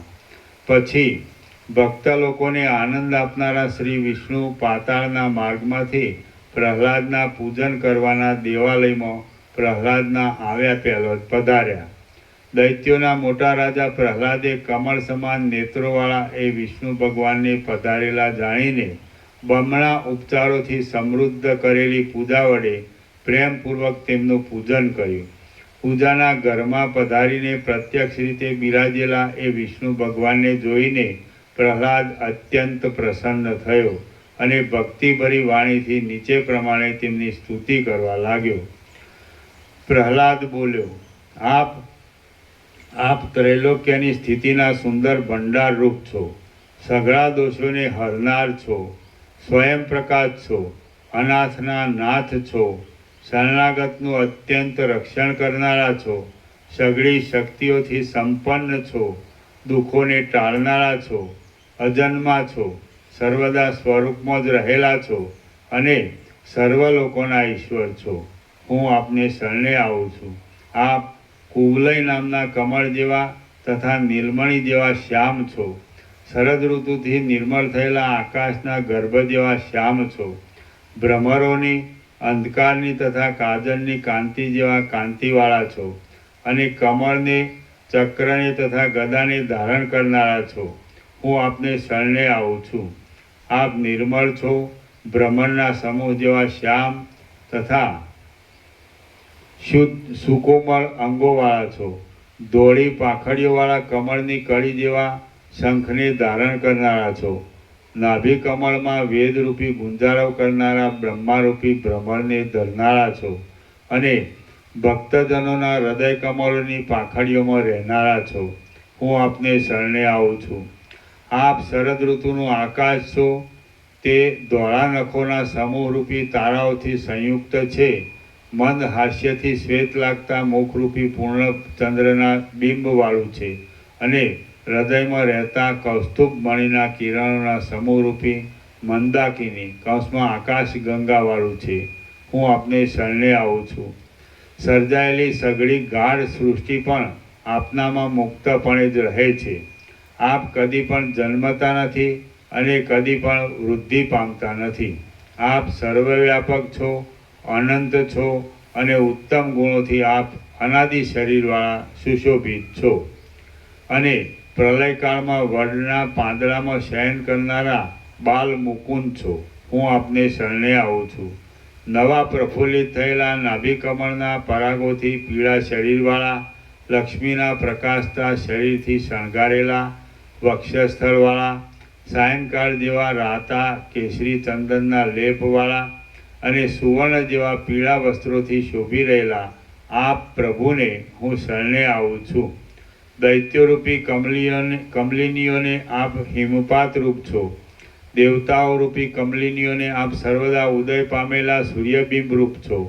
બ્રહ્મને રહેવાની કમલિનીના તળાવ રૂપ છો અને હૃદયરૂપી કમલિનીમાં બિરાજનારા પ્રભુ છો. હું આપને શરણે આવું છું. આપ ત્રૈલોક્યરૂપી કમલિનીના ધોળા કમળ જેવા પૂર્ણચંદ્રની જેમ શીતળ છો. આપ અંધકાર સમાન મોહને મટાડવામાં મોટા દીવા સમાન છો. આપ નિત્ય સ્વયં પ્રકાશ છો, જડતાથી રહિત છો, જીવોના મૂળ તત્વરૂપ છો અને જગતની સઘળી પીડાઓને હરનારા પ્રભુ છો. હું આપને શરણે આવું છું. વશિષ્ઠ બોલ્યા, આમ હે રામ, દૈત્યોનો વિનાશ કરનારા લક્ષ્મીના નિવાસરૂપ વક્ષસ્થળવાળા અને કુવલય નામના કમળની પાંખડીના જેવી શ્યામતાવાળા તે વિષ્ણુનું પ્રહલાદે ઘણા ગુણોવાળી વાણીઓથી પૂજન કર્યું. એટલે જેમ રાજી થતા મયુરને મેઘ પ્રત્યુત્તર આપે છે તેમ રાજી થતા એ અસુરેશ પ્રહલાદને ભગવાન વિષ્ણુએ નીચે પ્રમાણે પ્રત્યુત્તર આપ્યો. શ્રી યોગ વાસિષ્ઠ મહારામાયણમાં ઉપશમ પ્રકરણનો નારાયણ ગમન નામનો સર્ગ 33મો સમાપ્ત. સર્ગ 34મો. પ્રહલાદે પોતાનું સચ્ચિદાનંદ સ્વરૂપ જોયું. આ 34મા સર્ગમાં પ્રહલાદે વિષ્ણુના વરદાનથી સદવિચારને પ્રાપ્ત થઈ અનાત્મ વર્ગનો નિરાશ કરીને પોતાનું સચ્ચિદાનંદ સ્વરૂપ જોયું. એ કથા કહેવામાં આવશે. આ 34મા સર્ગમાં પ્રહલાદે વિષ્ણુના વરદાનથી સદવિચારને પ્રાપ્ત થઈ અનાત્મ વર્ગનો નિરાશ કરીને પોતાનું સચ્ચિદાનંદ સ્વરૂપ જોયું. એ કથા કહેવામાં આવશે. ભગવાન બોલ્યા, હે ગુણોના ભંડાર રૂપ, હે દૈત્યકુળના મોટા શિરોમણી રૂપ, તું મારી પાસેથી જોઈતું વરદાન માગી લે એટલે ફરી જન્મો થવાનું દુઃખ શાંત થઈ જાય. પ્રહલાદ બોલ્યા, હે સઘળા સંકલ્પોના ફળોને આપનારા, હે સઘળા લોકોના અંતર્યામી પ્રભુ, આપના ધારવામાં જે વરદાન સઘળી દીનતાઓનું નિવારણ કરનારું હોય તે જ વરદાન આપ મને આપો. હે સઘળા લોકોના અંતર્યામી પ્રભુ, આપના ધારવામાં જે વરદાન સઘળી દીનતાઓનું નિવારણ કરનારું હોય તે જ વરદાન આપ મને આપો. ભગવાન બોલ્યા, હે નિર્દોષ પ્રહલાદ, બ્રહ્મના સાક્ષાત્કાર રૂપ વિશ્રાંતિ મળવા સુધીનો વિચાર કરવાથી જ અનર્થોની અત્યંત નિવૃત્તિ થાય છે અને પરમાનંદની પ્રાપ્તિ થાય છે, માટે તેનો વિચાર તને પ્રાપ્ત થાવ. હે નિર્દોષ પ્રહલાદ, બ્રહ્મના સાક્ષાત્કાર રૂપ વિશ્રાંતિ મળવા સુધીનો વિચાર કરવાથી જ અનર્થોની અત્યંત નિવૃત્તિ થાય છે અને પરમાનંદની પ્રાપ્તિ થાય છે, માટે તેનો વિચાર તને પ્રાપ્ત થાવ. વશિષ્ઠ બોલ્યા. ભગવાન બોલ્યા, હે નિર્દોષ પ્રહલાદ, બ્રહ્મના સાક્ષાત્કાર રૂપ વિશ્રાંતિ મળવા સુધીનો વિચાર કરવાથી જ અનર્થોની અત્યંત નિવૃત્તિ થાય છે અને પરમાનંદની પ્રાપ્તિ થાય છે, માટે તેનો વિચાર તને પ્રાપ્ત થાવ. ભગવાન બોલ્યા, હે નિર્દોષ પ્રહલાદ, બ્રહ્મના સાક્ષાત્કાર રૂપ વિશ્રાંતિ મળવા સુધીનો વિચાર કરવાથી જ અનર્થોની અત્યંત નિવૃત્તિ થાય છે અને પરમાનંદની પ્રાપ્તિ થાય છે, માટે તેનો વિચાર તને પ્રાપ્ત થાવ. વશિષ્ઠ બોલ્યા, હે રામ, જેમ સમુદ્રનો તરંગ ઘૂઘવાટ કરીને પાછો અંદર સમાઈ જાય છે, તેમ વિષ્ણુ ભગવાન પ્રહલાદને એટલા વચન કહીને પાછા અંતર્ધાન થઈ ગયા. આમ વિષ્ણુદેવ અંતર્ધાન થઈ ગયા પછી પ્રહલાદે પૂજામાં મણિયોથી તથા રત્નોથી શણગારેલી છેલ્લી પુષ્પાંજલિ આપી. પછી પ્રેમથી ઉત્તમ આસન પર પદ્માસન વાળીને પ્રહલાદે સ્તોત્રનો પાઠ કરવાના સમયમાં ચિત્તથી આ પ્રમાણે ચિંતવન કર્યું. સંસારનું નિવારણ કરનારા વિષ્ણુ ભગવાને મને કહ્યું કે તું વિચારવાળો થા. એટલા માટે હવે હું મનમાં આત્માનો વિચાર કરું. હું જે આ સંસારરૂપી આડંબરમાં બોલું છું, ચાલું છું, ઊભો રહું છું અને પ્રયત્નથી વિષયોનો ઉપભોગ કરું છું, તે હું પોતે કોણ છું? આ જગત જે વૃક્ષોથી, તૃણોથી તથા પર્વતોથી યુક્ત છે, તે તો હું નથી. જે જગતરૂપ વસ્તુ અત્યંત બાહ્ય છે, તે તો હું નથી. જે જગતરૂપ વસ્તુ અત્યંત બાહ્ય છે, તે રૂપ તો હું કેમ જ હોઉં? આ દેહ તો ખોટો જ ઉદય પામેલો છે, બોલવાને પણ સમર્થ નથી. પ્રાણવાયુની પ્રેરણાથી જ થોડોક કાળ સુધી ચાલનારો છે, અલ્પકાળમાં જ પાછો નષ્ટ થનાર છે અને જડ છે. હું તે પણ નથી. શબ્દ કે જે કાનની જડતાવાળી પૂતળીથી જ આ ઊંચો છે, નીચો છે, પદરૂપ છે અને વાક્યરૂપ છે ઇત્યાદિ ભેદો પાડીને કલ્પી લેવામાં આવે છે. ક્ષણ માત્રમાં ક્ષય પામનાર છે. ક્ષય પામનાર હોવાને લીધે શૂન્ય આકારવાળો છે. આકાશથી ઉત્પન્ન થાય છે અને જડ છે, તે પણ હું નથી. સ્પર્શ કે જે ક્ષણ માત્રમાં નષ્ટ થનારી ત્વચાથી જ પમાય છે, સમય પર નથી પણ પમાતો અને ચૈતન્યની સિદ્ધિથી જ સિદ્ધ થાય એવો છે તથા જડ છે, તે પણ હું નથી. રસ જે ચપળ સત્તાવાળી અનિત્ય જીભથી જ સંબંધ ધરાવનારો છે, તુચ્છ છે. જીભની અણીથી તે કંઠ સુધી જ સ્વાદમાં આવે તેવો છે. અન્નાદિક પદાર્થોમાં રહેલો છે અને જડ છે, તે પણ હું નથી. રૂપ કે જે ક્ષણ માત્રમાં નષ્ટ થઈ જનારા દ્રવ્ય અને ચક્ષુને જ અધીન છે, ક્ષય પામનાર છે, કેવળ દ્રષ્ટાના જ ઉપભોગને માટે હોવાથી ગૌણ છે અને જડ છે, તે પણ હું નથી. ગંધ કે જે પ્રકાશ વિનાની તથા ક્ષય પામનારી નાસિકાથી જ કલ્પાય છે, ક્ષણ માત્રમાં નષ્ટ થનાર છે, ક્ષણે ક્ષણે ફેરફાર પામનાર છે અને જડ છે, તે પણ હું નથી. તેવી જ રીતે કર્મેન્દ્રિયોના કર્મો, અહંકાર, મન, બુદ્ધિ કે ચિત્ત એમની ત્રિપુટીઓમાં તો પણ હું નથી. કારણ કે એ સગળી ત્રિપુટીઓ જડ છે. હું તો મમતા વિનાનો, ચિંતન વિનાનો, શાંત, પાંચે ઇન્દ્રિયોના વિભ્રમોથી રહિત અને જેમાં કંઈ પણ સંકલ્પ નથી એવો શુદ્ધ ચેતન જ છું. હું તો દ્રશ્યોથી રહિત કેવળ ચૈતન્ય જ છું. સર્વ દ્રશ્યોનો પ્રકાશ આપનાર છું. બહાર તથા અંદર વ્યાપક છું. અંશોથી રહિત છું. નિર્મળ છું અને સત્તા માત્ર જ છું.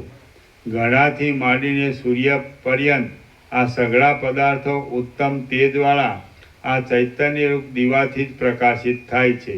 હા, હવે આ સાચું અને સંપૂર્ણ સ્મરણ મને પ્રાપ્ત થયું. સર્વવ્યાપક, નિર્વિકલ્પ, ચૈતન્યરૂપ અને સર્વને સ્ફુરણ આપનારો આ હું આત્મા છું. જેમ અંદર રહેલા પ્રકાશરૂપ તેજથી અંગારાઓના કણોની પંક્તિઓ સ્ફુરે છે, તેમાં સંસારમાં આ ચૈતન્યથી જ વિચિત્ર પ્રકારની ઇન્દ્રિયોની વૃત્તિઓ સ્ફુરે છે. જેમ વ્યાપ્ત થયેલા સૂર્યના તાપથી ઝાંઝવાના પાણી સ્ફુરે છે, તેમ સર્વવ્યાપક આ ચૈતન્યથી જ વિચિત્ર પ્રકારની ઇન્દ્રિયોની પંક્તિઓ સ્ફુરે છે. જેમ વસ્ત્રોનું શ્વેત આદિ રૂપો હોવાથી દીવાથી સિદ્ધ થાય છે, તેમ પૃથ્વી આદિ પદાર્થોનું પદાર્થપણું આ ચૈતન્યથી જ સિદ્ધ થાય છે.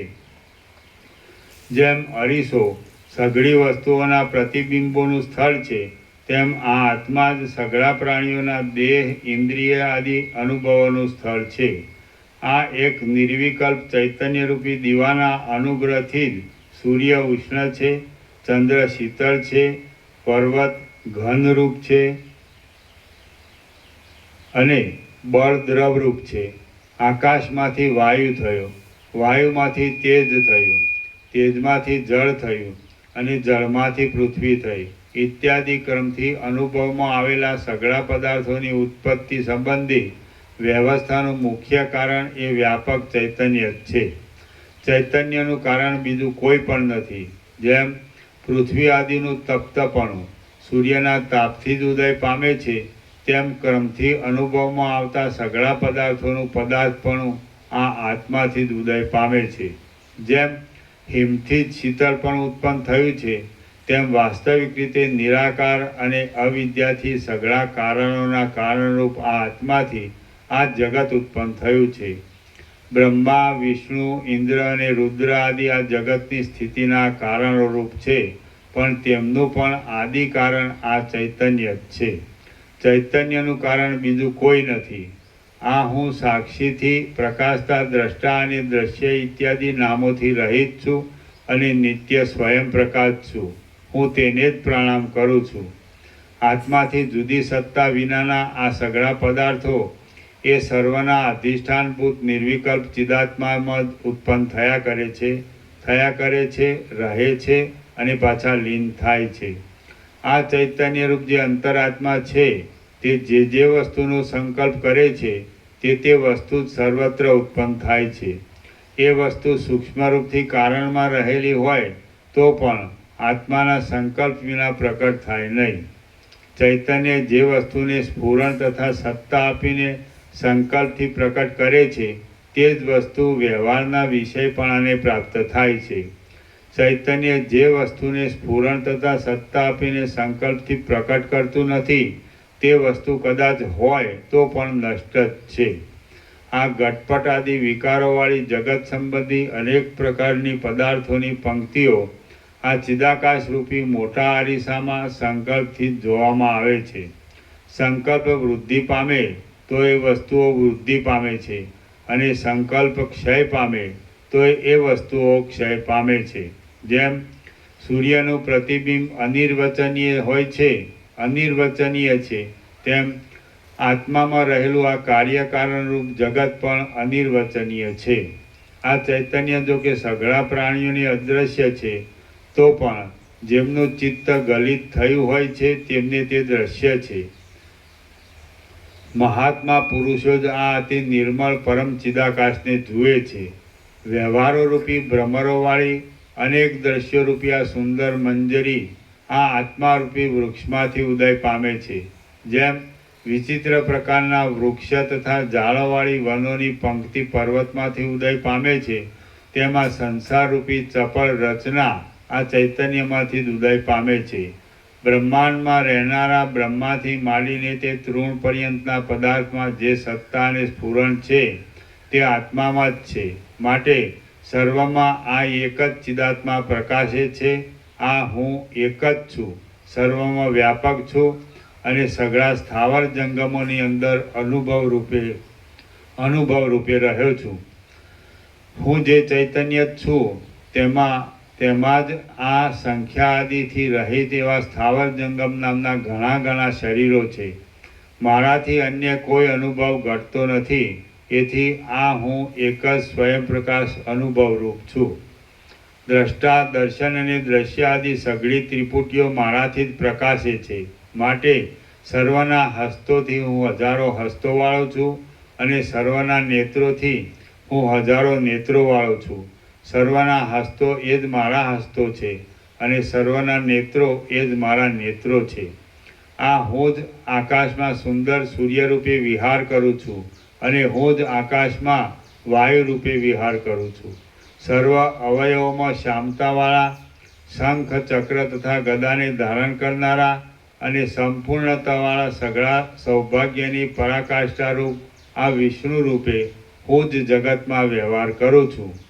કમળરૂપી આસન પર બેસનારા, નિર્વિકલ્પ સમાધિમાં રહેનારા અને પરમ આનંદને પ્રાપ્ત થયેલા બ્રહ્મા રૂપે હું એ જ વિષ્ણુની નાભીમાં ઉત્પન્ન થયેલો છું. હું જ ત્રિનેત્ર મૂર્તિથી ગૌરીના મુખ કમળને ચુંબન કરતો ભ્રમર છું. જેમ કાચબો પોતાના અંગોને સમેટી લે છે, તેમ હું જ સૃષ્ટિના અંત સમયે આ જગતને સમેટી લઉં છું. જેમ તપસ્વી પૂર્વના ક્રમથી પ્રાપ્ત થયેલા પોતાના મઠને પાળે છે, તેમ હું જ મન્વંતરના ક્રમથી પ્રાપ્ત થયેલા આ ત્રૈલોક્યના સઘળા રાજ્યને ઇન્દ્ર રૂપે પાળું છું. સઘળા દેહોને ધારણ કરનારા હોવાને લીધે સ્ત્રી પણ હું છું, પુરુષ પણ હું છું, અને વૃદ્ધ પણ હું છું. હું જ સર્વ સ્વરૂપે થયેલો છું. જેમ કૂવો પોતાની ભૂમિમાંથી લતાને પ્રકટ કરે છે, તેમ રસ રૂપે રહેલો હું જ પોતાના સ્વરૂપભૂત ચૈતન્યરૂપી ભૂમિમાંથી ખડ, લતાઓ અને ઝાડાને પ્રકટ કરું છું. જેમ બાળક પોતાની રમતને માટે કાદવનું રમકડું બનાવે છે, તેમ મેં મારી લીલાને માટે આ જગતના આડંબરરૂપી રમકડું બનાવ્યું છે. આ સર્વ દ્રશ્યોમાં હું જ વ્યાપક છું. મને પ્રાપ્ત થઈને દ્રશ્યોની સત્તા અદૃશ્ય થઈ જાય છે. મને પ્રાપ્ત થઈને દ્રશ્યોની સત્તા અદૃશ્ય થઈ જાય છે. મેં પોતાના તત્વને સમજીને છોડી દીધેલું આ જગત વ્યવહારમાં રહે છે, તો પણ કાંઈ જ નથી.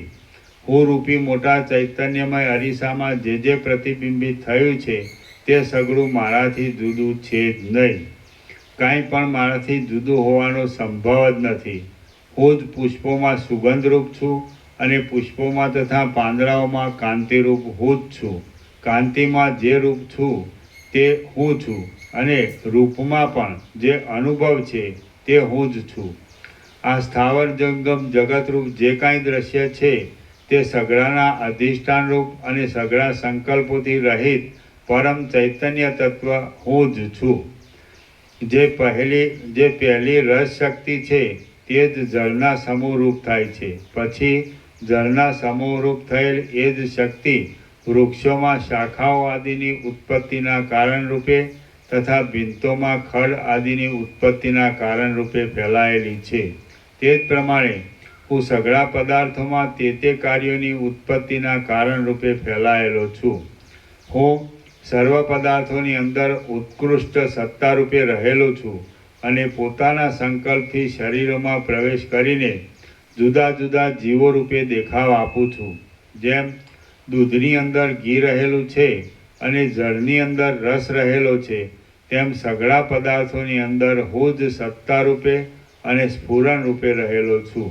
જેમ ખડ, કાષ્ઠ તથા ડેપા આદિ સઘળું પૃથ્વીમાં રહેલું છે, તેમ ભૂત, ભવિષ્ય અને વર્તમાન કાળનું આ જળ જગત મારા સ્વરૂપમાં જ એક ભાગમાં રહેલું છે.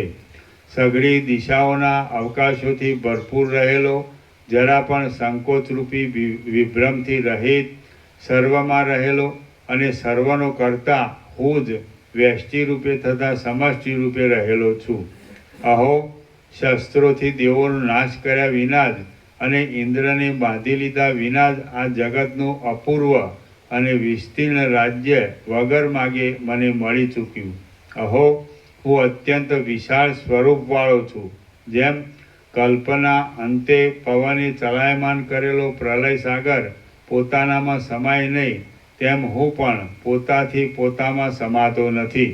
જેમ ક્ષીરસાગરમાં ફરનારો અલ્પગતિવાળો સર્પ ક્ષીરસાગરના અંતને પામે નહીં, તેમ સ્વસ્થ અને અંદર પોતાની મેળે જ નિરતિશય આનંદરૂપે અનુભવમાં આવેલા મારા સ્વરૂપમાં રહેલો હું મારા સ્વરૂપના અંતને પામતો નથી.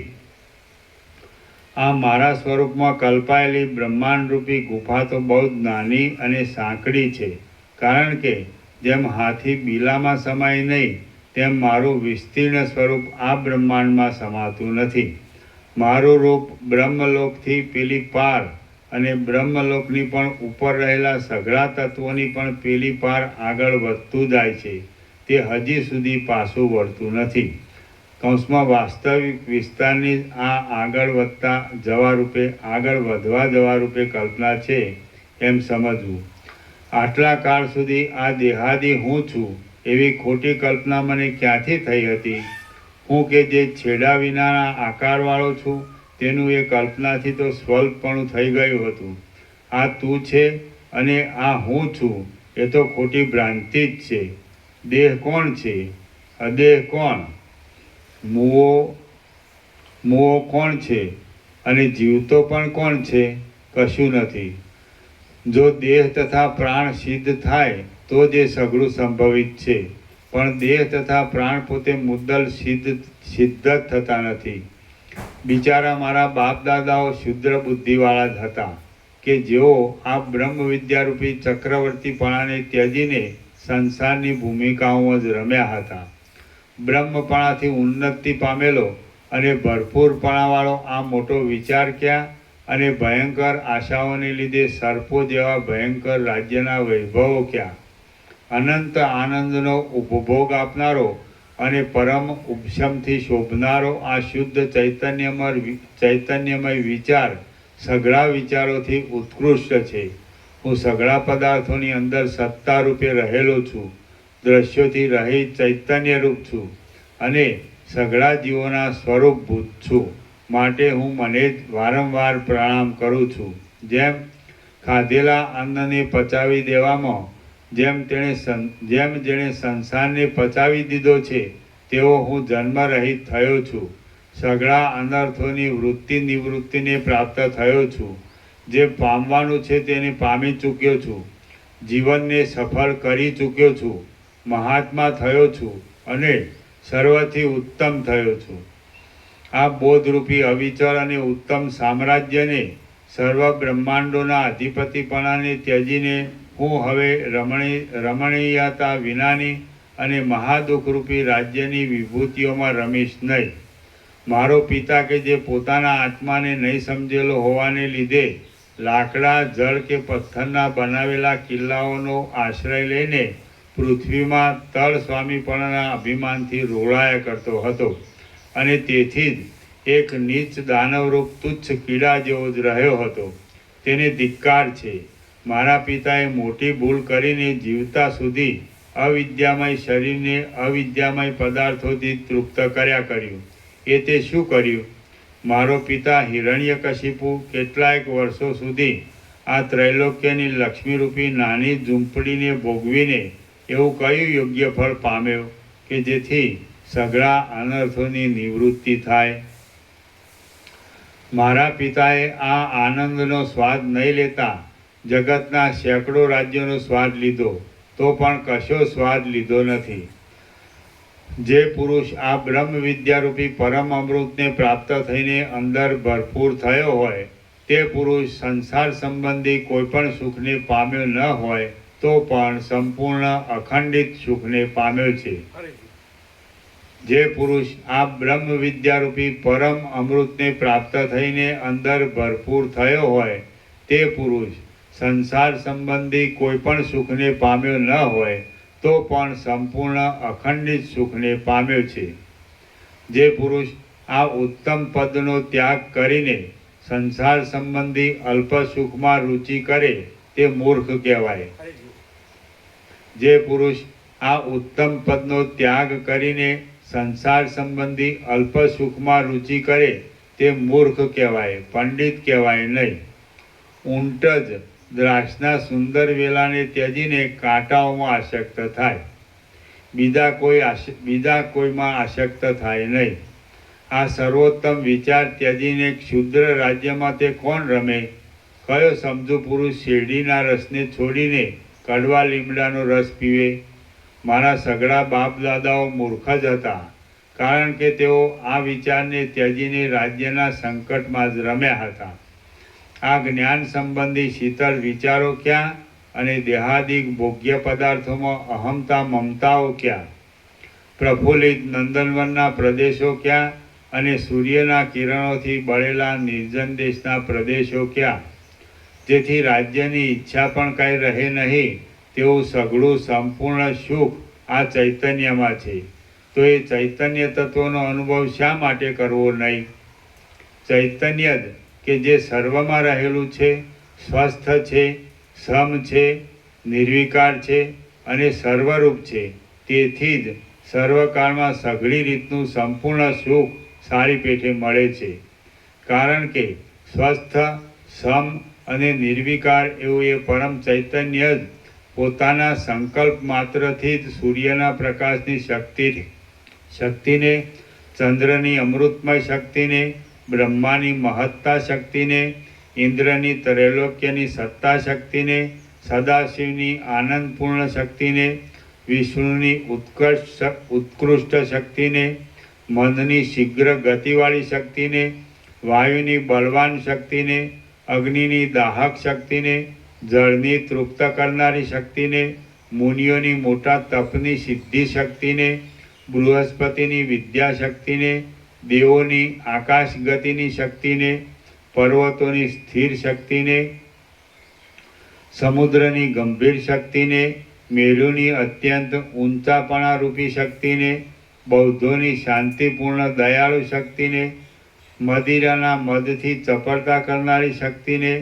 વસંત ઋતુની પુષ્પમય શક્તિને, વર્ષા ઋતુની વાદળાના ગડગડાટવાળી શક્તિને, યક્ષોની માયાવી શક્તિને, આકાશની નિર્લેપ શક્તિને, હિમની શીતળ શક્તિને અને ઉનાળાની તપ્ત શક્તિને ઉત્પન્ન કરનાર છે. એવી જ રીતે બીજી પણ ઘણી દેશ કાળ તથા ક્રિયાઓને લગતી અને અનેક આકારોવાળા પદાર્થોથી ઉઠતી ભૂત, ભવિષ્ય તથા વર્તમાન શક્તિઓ એ ચૈતન્યથી જ છે. જેમ સૂર્યની પ્રભા વાંકાચૂંકા પદાર્થોમાં પડીને વાંકી ચૂંકી દેખાતા છતાં પણ વાસ્તવિક રીતે વાંકાચૂંકાપણા વિનાની જ અને એકરૂપ જ છે, તેમ ચૈતન્ય સઘળી શક્તિઓ રૂપે ગોઠવાઈને ભેદવાળું દેખાવા છતાં પણ ભેદથી રહિત છે અને એકરૂપ જ છે. જેમ સઘળી દિશાઓમાં રહેનારા તે કાળ સંબંધી ઘણા પદાર્થોનો પ્રકાશ સૂર્યના પ્રભાવથી થયો હતો, થાય છે અને થશે, તેમ સંસારમાં રહેલી તે કાળ સંબંધી દ્રશ્યોની સઘળી દશાઓનો દેખાવ એ નિર્મળ અને વ્યાપક ચૈતન્યથી થયો હતો, થાય છે અને થશે. ત્રણેય કાળના પદાર્થોની સેંકડો કલ્પનાઓને કરનારું છતાં પણ જેમાં કાળનો કોઈ પ્રકારનો ભેદ લાગુ પડતો નથી એવું અને સંકલ્પોને લીધે અનંત બ્રહ્માંડો રૂપે ફેલાયેલું એ વ્યાપક શુદ્ધ ચૈતન્ય પરિપૂર્ણ જ છે. ત્રણેય કાળમાં અનંત દ્રશ્યોના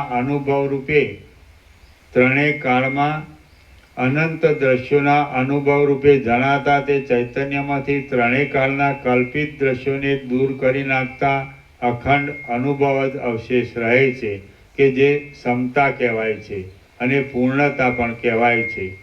મીઠા રસનો અને કડવા રસનો એક કાળમાં અનુભવ કરવામાં આવતા મીઠા રસનો પણ અનુભવ થયો અને કડવા રસનો પણ અનુભવ થયો એમ કહેવાય છે. તો હવે એમાંથી અનુભવની ઉપાધિઓ રૂપ એ બંને રસનો ત્યાગ કરતા એકલો અનુભવ જ અવશેષ રહે છે કે જે અનુભવ ચૈતન્યનું સ્વરૂપ છે અને બંને રસને સરખી રીતે લાગુ પડે છે.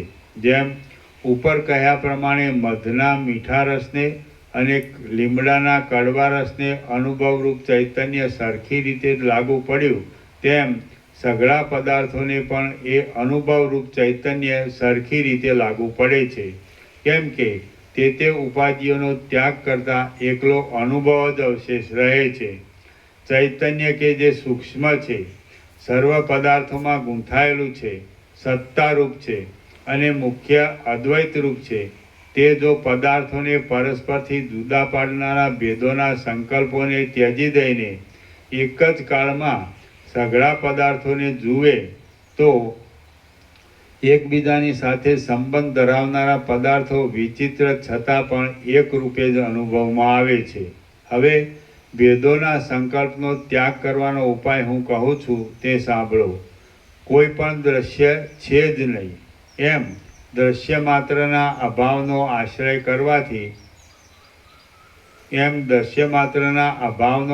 કરવાથી ચિત્ત તરત જ શોક તથા મોહ આદિ પરિણામોને ત્યજી દે છે અને એવી રીતે દ્રશ્ય માત્રને મિથ્યા સમજીને સર્વના અધિષ્ઠાનરૂપ સચ્ચિદાનંદ આત્માને જોવાથી ચિત્ત રાગ આદિ દોષોને પણ ત્યજી દે છે. આ રીતે રાગ આદિ છૂટી જવાથી ભેદોના સંકલ્પનો ત્યાગ થાય છે. ચૈતન્ય જો વર્તમાન દ્રશ્યોની ઉપેક્ષા કરે અને ભૂત તથા ભવિષ્ય દ્રશ્યોની વાસનાઓરૂપ બંધનોથી રહિત થાય એટલે ત્રણેય કાળ ઉપર ધ્યાન આપે નહીં તો તે ચૈતન્યની ક્ષમતા જ અવશેષ રહે છે. ચૈતન્ય જો એ પોતાની સત્ય મમતારૂપી સ્થિતિમાં રહે તો સમતારૂપી સ્થિતિમાં રહે તો વાણીથી ન સમજાવાને લીધે જાણે સર્વદા અસત હોય એવું થઈ જાય છે અને જાણે શૂન્યપણાને પામ્યું હોય એવું થઈને રહે છે. એ ચૈતન્ય આત્મા કહેવાય છે તથા બ્રહ્મ પણ કહેવાય છે.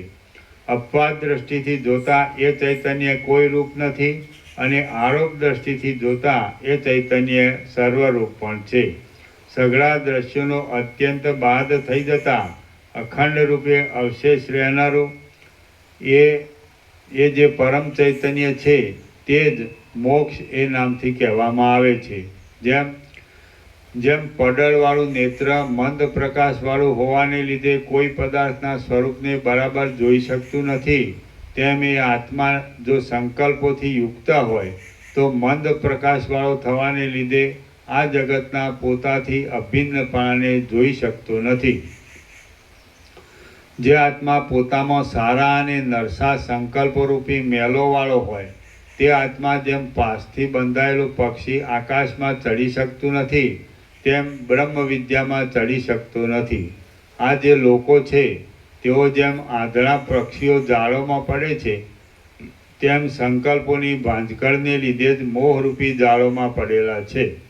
મારા બાપ દાદાઓ સંકલ્પરૂપી જાળોમાં વીંટાઈને વિષયરૂપી ખાડાઓમાં જ પડ્યા હતા. તેથી તેઓએ આ ઉપદ્રવો વિનાનો માર્ગ જોયો નહોતો. જેમ કેટલાક દિવસ સુધી દેખવામાં આવેલા મચ્છરો ખાડાઓમાં જ નાશ પામે છે તેમ કેટલાક દિવસો સુધી લોકોના જોવામાં આવેલા એ મારા બિચારા બાપ દાદાઓ પૃથ્વી ઉપર જ નષ્ટ થઈ ગયા છે. ભોગોરૂપી દુઃખોને જ માગનારા એ દુર્બુદ્ધિવાળા લોકો જો આ તત્વને સમજ્યા હોત તો જન્મ મરણરૂપી ઊંડી ખાડીઓમાં પડત નહીં. સર્વ લોકો રાગદ્વેષથી ઉઠેલા સુખ દુઃખ આદિના ભ્રમથી ધરતીના દળોમાં રહેનારા કીડાઓ જેવા થઈ ગયા છે. જે પુરુષના આ મારું છે અને આ સારું છે અને આ ખરાબ છે એવા આકારોવાળા સંકલ્પરૂપી ઝાંઝવાના જળ સત્ય જ્ઞાનરૂપી વરસાદથી શાંત થઈ ગયા હોય તે પુરુષનું જીવવું સફળ છે. આ શુદ્ધ અને અખંડ નિર્મળ સ્વરૂપવાળા ચૈતન્યમાં સંકલ્પો સંભવે જ કેમ? નિર્મળ ચાંદનીમાં જરા પણ ગરમ પ્રકાશ સંભવે જ કેવી રીતે? મુદ્દલ સંભવે જ નહીં, માટે છે જ નહીં. એવી રીતનો સત્યબોધ પ્રાપ્ત થવાથી સંકલ્પો શાંત થઈ જાય છે. હું રૂપ આત્મા કે જે અખંડ ચૈતન્ય સ્વરૂપ છે તેને હું પ્રણામ કરું છું. જગતને પ્રકાશ આપવામાં મણિની ઉપમા ધરાવનારા હે દેવ આત્મા, અહો તમે ઘણે કાળે જાણવામાં આવ્યા છો. હે આત્મા, તમે ઘણે સમયે જણાયા છો, મળ્યા છો, ઉદય પામ્યા છો અને વિકલ્પોમાંથી દૂર કાઢવામાં આવ્યા છો. હવે તમે જે છો તે જ છો. હું તમને પ્રણામ કરું છું. હે આત્મા, હું રૂપ તમે કે જે અંત વિનાના છો, હું રૂપ તમે કે જે આનંદ રસથી ભરપૂર છો, હું રૂપ તમે કે જે બ્રહ્માદિના પણ પ્રકાશક છો અને હું રૂપ તમે કે જે સર્વથી ન્યારા પરમાત્મા છો તેમને હું પ્રણામ કરું છું. મારું પોતાનું સ્વરૂપ કે જે સંકલ્પરૂપી આવરણ ટળી જવાને લીધે વાદળાઓરૂપી આવરણ વિનાના પૂર્ણચંદ્ર જેવું થયું છે, પોતાના જ આનંદ રસથી ભરપૂર બીજા કોઈના પણ આધાર વિના પોતાથી જ રહેલું છે, સ્વયં પ્રકાશ છે અને સ્વતંત્ર છે, તેને હું પ્રણામ કરું છું. શ્રી યોગવાસિષ્ઠ મહારામાયણમાં ઉપશમ પ્રકરણનો પ્રહલાદ આત્મોપદેશ યોગ નામનો સર્ગ 34મો સમાપ્ત. ઓમ ઓમ ઓમ. પ્રસાદ આપો.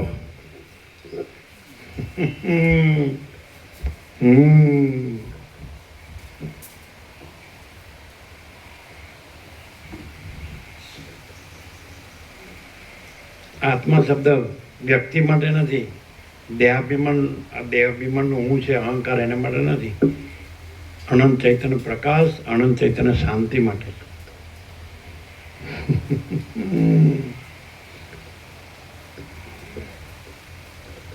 આત્મા શબ્દ કોઈ સ્ત્રી પુરુષ માટે નથી, ગુરુ શિષ્ય માટે નથી.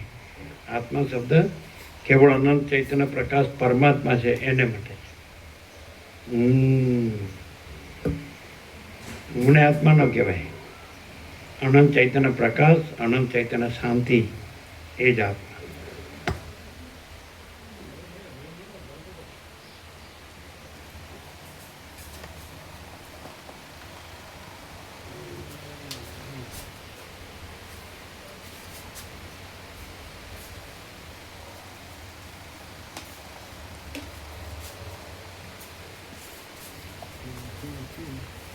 સાંભળ્યું?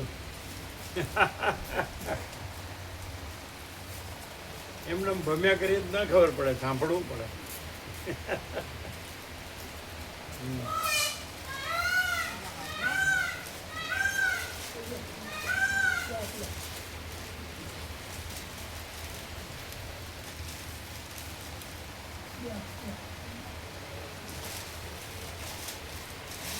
આહા આહા આહા.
હા એ આજે લઈ જજો એને આપજો ને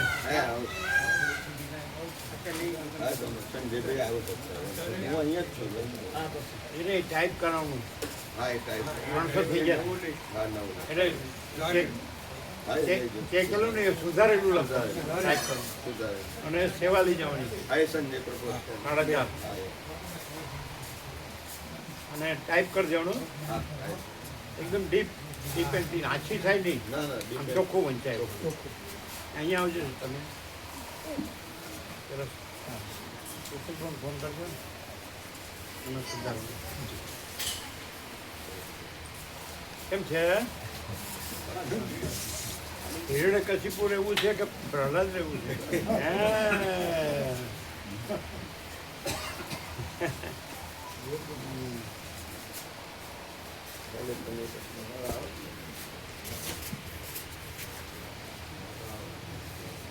નીકળી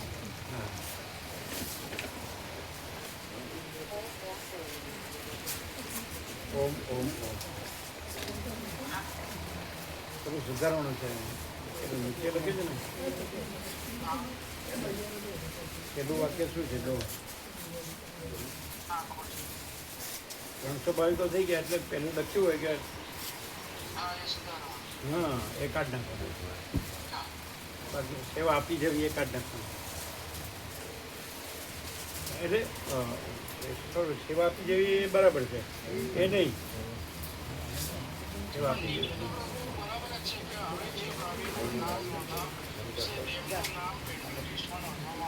એ બરાબર બરાબર અમે કાઢજો જરા બતાવી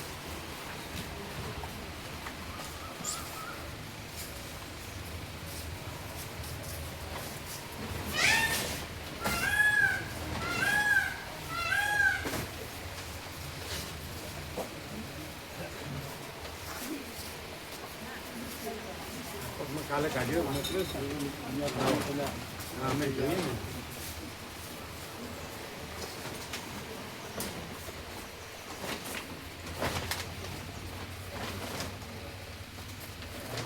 એ બરાબર છે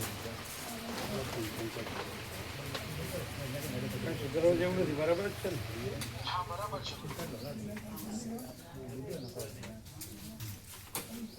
બરાબર જ છે